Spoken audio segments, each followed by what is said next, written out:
Before I got into mountain biking, I'd spend a lot of time driving along the David Thompson Highway in Alberta.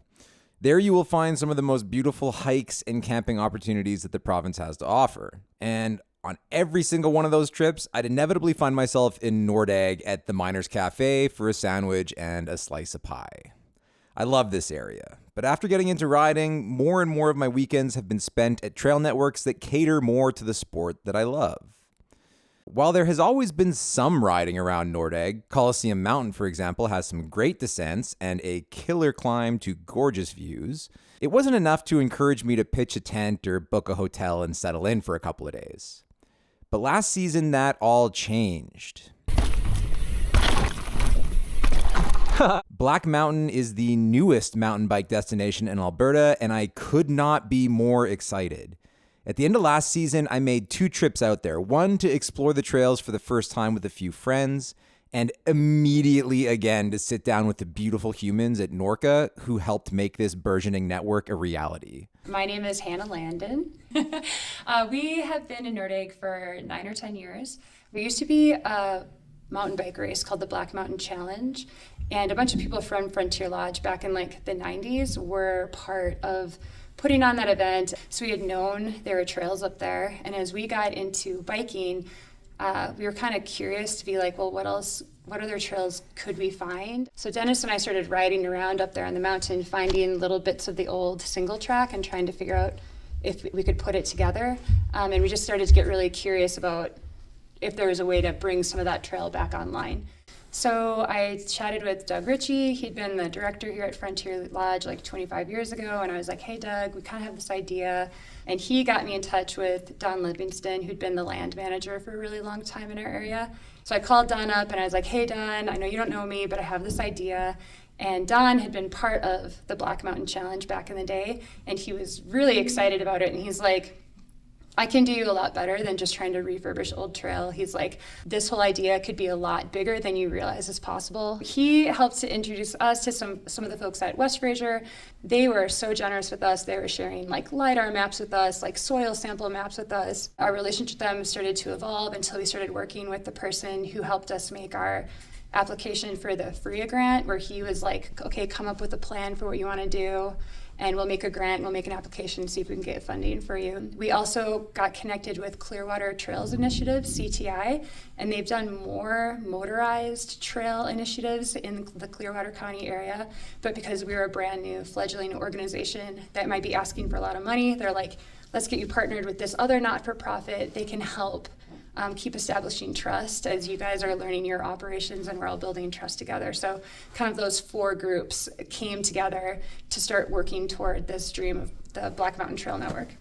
The thing that really struck me when Hannah was telling me the story was just how incredibly collaborative this whole process was. There were so many people with so much memory and history in the area that were able to contribute something, and building these new relationships with these new organizations to help move the project forward was so critical. And when I asked Hannah about the creation of NORCA, the cycling association responsible for the management and development of the Black Mountain Trail site, it was really clear that they had a lot of intention about how they wanted to approach this whole process right from the outset. Before we put our board together, the few of us me, Dennis, and Mac were kind of the ones really starting it together. We sat down to talk a lot about like, what are the core values we want to guide the organization? Like, how do we want to treat people? What do we want the trails to be like? And we really honed in on an emphasis on inclusion and accessibility. You know, the really good bikers could ride like the black trail. I could ride the blue trail. We could all meet up. We could ride blue trails with black features. Everyone could have fun. And we really were excited about that. And then we were really excited about including riders of all ages and abilities, including the adaptive mountain bike community, just having a place where lots of people could ride and connect with themselves, connect with each other, and kind of connect with nature. And when it comes to the trail system, this is something I can absolutely attest to. Having ridden this both solo and with a group of friends with a bunch of different rider levels present, so far they have absolutely nailed that brief. As I was riding these trails, there was something that was strangely familiar about them. It's a brand new network. I had no idea who was doing the building, but I wanted to talk with Dennis Landon, the project manager for this venture, to better understand what went into the trail building side of this equation. The builder we're working with is Brady Star Trail Solutions out of Golden. We got connected with him because we've ridden his trails in Golden, and we loved them, and some in Valemont and some elsewhere, Swansea. And so we already liked his trails, so he was one of the people we contacted. He got back to us. He was able to consider us in his schedule for the next year. They're out there with several pieces of equipment, and they're putting in hundreds of hours, weekly between the crew. So they'll have between 2 and 7 guys on the mountain at all times building, which is why progress is coming along pretty quick. Okay, now things started to make sense. Swansea is one of the first proper mountains to dry up after the winter in the area, and Valemont offers some of the best of modern tech flow riding anywhere in the country, making them both mandatory pilgrimages. As for Golden, well, it's home to some of the most iconic trails in Canada. Dead Dog comes to mind. But of those, I think Valemont makes an excellent comparison. Black Mountain features that secret sauce, what I would call tech flow. Trails that can be extremely fast with side hits hiding everywhere and ample routes, rocks, rollers, and optional features to add spice for riders looking to push their limits. It combines the best of modern riding on a single trail, and it just so happens to be my happy place. For many of us in Edmonton, this mountain just became our favorite weekend riding destination. But it still offers something unique from Valemont, and it also happens to sit not that far down the road from another classic Alberta mountain, Baseline. But where Baseline offers more steep and deep, old school fall line and loamers galore, Black Mountain offers something completely different and decidedly modern, which in my mind makes them the best possible duo, with the weekend providing ample opportunities to bounce back and forth between the two. Now, despite all of the stars aligning on so many aspects of this project, it wasn't all smooth sailing. Right in the middle of this project's development, Nordegg was hit by a massive wildfire. And it just so happened that Black Mountain was heavily impacted by that fire. But leave it to Dennis and Hannah to find the silver lining in even the most devastating of disasters. We had received permission for the grant and permission to go ahead, but we hadn't started building yet. And then the fire happened, and we had no idea how that was going to reshape the entire plan for the mountain. And in pretty much every way, it's benefited the project. There was a forestry service road that had been up Black Mountain for years, and it went about 2/3 of the way up the mountain. And so we had some optimism at some point we'd be able to open that up for shuttle service and get maybe 2/3 of the way up, and then either find some way to do a little climbing trail up and you could get to the top. But when the fire happened, you get about 18 months to harvest whatever wood might be able to be saved post-fire. So they came in and salvage harvest the major burns. In order to do that, they put in a road that went up to the top of the mountain, right to the summit. So once the road was to the top, we started really pursuing with forestry in the province, can this be a shuttle road for public access? And so we've been going through a process. Both parties are firm that it's going to happen. So with that optimism, we've received funds from Clearwater County in part to help gravel the road. And then we've had a lot of donated trucking from local oil field companies and trucking companies that have come out and hauled gravel up that road. And it's almost completely graveled. So once the legal agreements are signed between forestry and the province, it should be able to be opened relatively soon. Now, this was a conversation that took place last fall, so hopefully at this point we're already moving towards having that shuttle road open.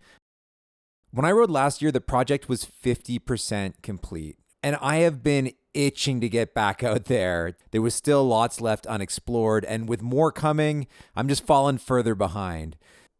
But before I get to more riding footage, I have to admit to having been so completely taken in by the passion and the dedication from Hannah, Dennis, and all of the incredible people involved in bringing this project to life. In talking with them, it is so clear that this project is in the best of all possible hands, and I am so looking forward to seeing how NORCA puts its fingerprint on Alberta riding for years to come. If you're able, please check out the link in the description for the NORCA donation page. I really hope that we can help support them in this endeavor, as they have really done something incredible, making sure that all the pieces were in place over the last 4 years to get us to where we are today.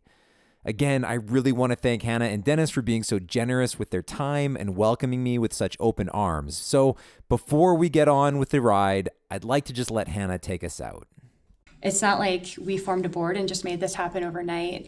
This project on Black Mountain is possible because of people who were out here 20 years ago, building trust with some of the people in the government offices, building bike trails, people from Frontier Lodge, people like Loyal Ma over in Rocky, tons of different people who had a dream for Nordic and established some of those trust and relationships so that when we came onto the scene, we're like, hey, we have an idea. There were a whole bunch of people who were like, hey, we've been really excited about that idea for a while. Is there a way we can come together and make it happen? And so we're really aware that in some ways we're just in the right place at the right time. And honestly, even the gift of the wildfire on Black Mountain, which as I watched the flames come over the mountain, I definitely cried that day. I was so upset. I was like, what does this mean for our bike trails? Instead, just so many things have come together so beautifully to make it possible.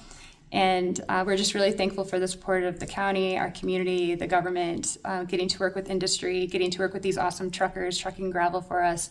It's just been really amazing what's possible when people can work together really well. And we're grateful to everyone who's gone before us. I don't know if that's too cheesy, but it's really how we feel.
Oh shit, not even close. Definitely gotta get on the gas for that one. Oh man. Okay, it's running slow today. Let me go back up. Okay, we'll get what we get. I'm pretty tired, I don't really wanna work that hard. And I gotta get out of here, so this is my last one, regardless.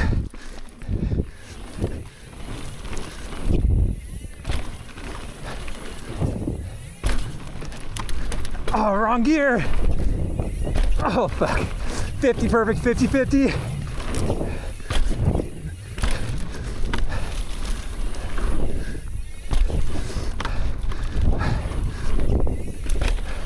Just barely squeaking these out. Nope. No. They're all really nice lips, but it's too slow today for me to want to work that hard. Actually, just a beautiful little green track with some skinnies.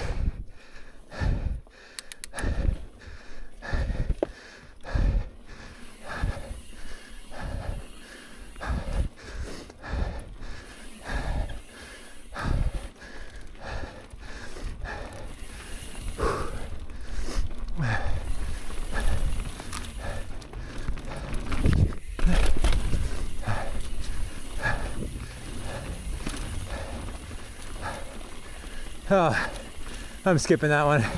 It's a bit awkward to get onto.